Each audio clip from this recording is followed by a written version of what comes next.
Hey, this is episode 3 of Let's Get Physical, and I'm doing Death Road to Canada, a game that I didn't think I would like very much, but I was pleasantly surprised. It's kind of like a top-down beat 'em up. It's really cool. It's one of those games that you just have to play. It's really good. I'll show some gameplay at the end, but uh, I had to make this over again. I had a mistake.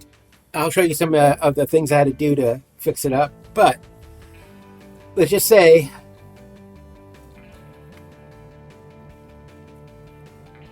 where is it at? Uh, yeah, so this is the second case I had, Death Road to Canada.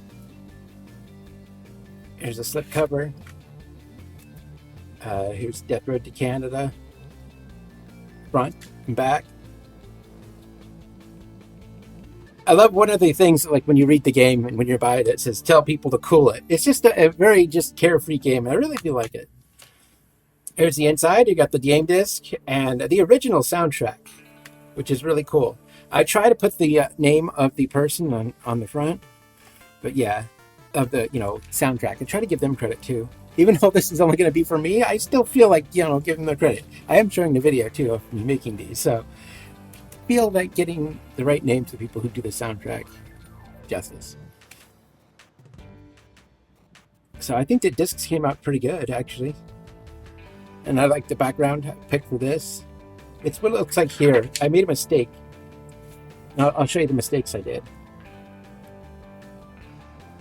Oh, I have to redo this disc too. I don't know if I want to. I might just keep it. But I accidentally used the wrong logo. It's supposed to be 2, right? Death Road to Canada.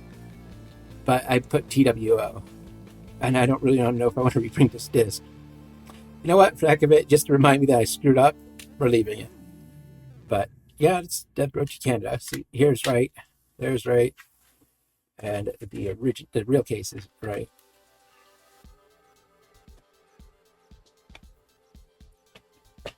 And I see the cover I did too. It was right except for the binding, and that's right too. Like sometimes you just got to you know do the right thing, but sometimes you just take the mistakes as they are. It's a print, so it makes it extra rare. So if someone were to buy this, I can't sell it, but if I were to, maybe I can get a couple bucks from it. But anyway, yeah, this is my physical version of Death Road to Canada. I really did like making this one. A really fun game. Show you some of my designs and some gameplay. Well, since I had a few mistakes and used the wrong logo, I'm going to redo it. And here I'm showing you how I'm doing it. And yes, I am cutting a little extra, but that's the bleed. You always want a little extra and not too little. The case is actually fine, the case cover. The slipcover, on the other hand, takes a little more work. I try to get the cases from the same manufacturers, but they always don't get to see in the case. Sometimes they sold out, or sometimes they don't make them anymore. So I always try to get the same one, but if not, I just use the case to make the slipcover every time. I just measure it. I wish I had a template, but I want to be safe and make sure that the slipcover fits every time. So this is how I do it. And it works pretty well. And that scorching tool, man, it's the best tool I have. And it was only $3 on Amazon too. It's the one that I use the most and rely on. And it was the cheapest tool I have. They sell more expensive ones, but you know what? Mine works perfectly well and I'm happy with it. So why spend the extra money if I don't need to? I'm just using a marker to make sure to cover up all the white. I use double-sided tape, putting it all together. Cutting off a little extra just to make sure. And there it is. It is done. Here I am showing my slipcover. I just used a standard Canadian flag and the Death Road to Canada logos and the logo for the company. It's not too hard.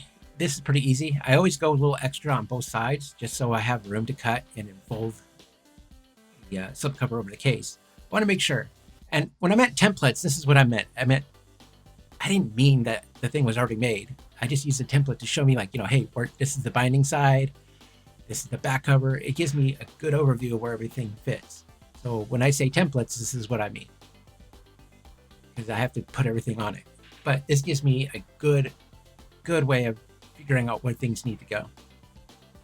Here's the front case cover. I used the standard art for the front and the logo too. And the inside, I used the wallpaper they had.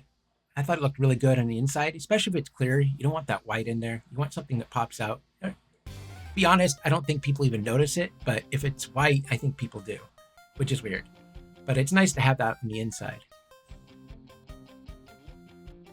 And here is the back. I tried to find a good font that would match the game, and I thought it did pretty good. The blurb I took from GOG. It's the description, and I formatted it and added a few things that I thought you should need. I added some screenshots of the game too, to make it look like a real back cover. Well, it is a real back cover, but yeah, I'll try to make everything good. So that is the front cover, and that's how. Here are the CD covers I designed for Death Road to Canada. It took some time to complete. Not really.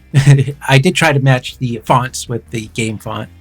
It was hard to find something that matched pretty well, but it was pretty good. My goal was to make it look like a game disc, and I think it turned out pretty well. I made sure that on the soundtrack, I got the author's name and the musician to make sure that, I get credit. I really want, if I can, to put their names on the cover.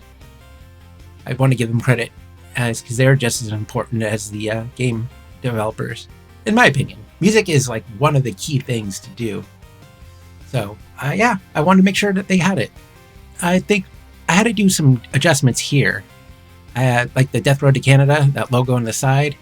Yeah, I had to reconstruct some of it, and it turned out really well. I didn't have to do too much, but it is what it is. But I think and I used the wrong logo here. It says TWO instead of 2. Unfortunately, I don't want to reprint the disc and make it again. And I guess, for the hell of it, it's what it is. Anyway, that is the design process. Let's get into the game.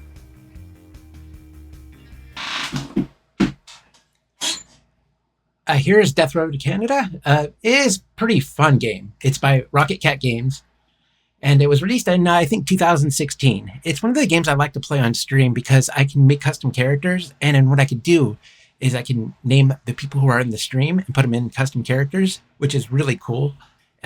Though you can pick who your leader is and your partner, so you can always do that, but the people who meet along the way are randomized. So sometimes you have to pick what characters you want, and it's pretty easy to do that. It's just so cool. I don't know, even though it's just pixel, it has a lot of options to customize your character. It's just, I don't know, it's something that even though it's just pixel art, it's still cool to be able just to have so many different options for like the hair, the face, and clothing, shoes, even the long beard. It's really cool. You can choose your traits too. What your perk, like a surgeon, give you, better medical skills and stuff like that. So you can really customize your players. Sometimes the perks have some side effects, something that's not always perfect. So in Death Road Canada, you're just a bunch of survivors trying to go to from Florida to Canada to survive the zombie apocalypse. And you pick up people on the way. It's a very procedural generated levels, so that when you go in and do some raids to get some supplies and stuff, it's always different.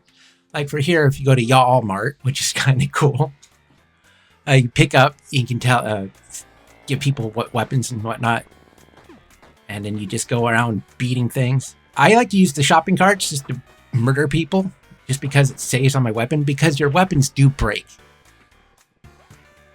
So you try to make sure that you can keep your weapon as long as you can. There's also permanent death in this. Like if your character dies, it dies.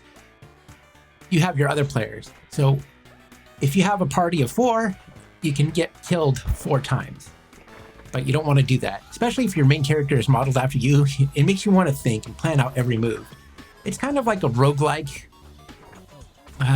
beat 'em up, I guess you would say. Yeah, I would consider it that way. Here I'm using the shopping carts for weapons because I want to keep my weapons, and I don't want to, because they do break. They have a tendency to break on you. So using environmental objects to help you kill zombies is a really good idea. And here you're collecting resources so you can continue. Yes, and your car can die or get stolen. There's so many things that can happen to your car, but you can get a new car and you can run out of gas. It's just really fun. So even though that your car is that you start walking, that's a pain in the butt. But it usually gives you a way to get a new car. But anyway, if you haven't played this game, I truly recommend it. It's great. As each level is procedural generated, so that way everything's different. It's not the same every time. So it's a really cool game. I strongly recommend it if you have it. Well, that is my physical collection and review of the game. Please like, comment, subscribe if you haven't. Next game is going to be Deponia. That box collection is a little more in depth, and I really like how that one turned out. So anyway, thanks guys. I'll talk to you later.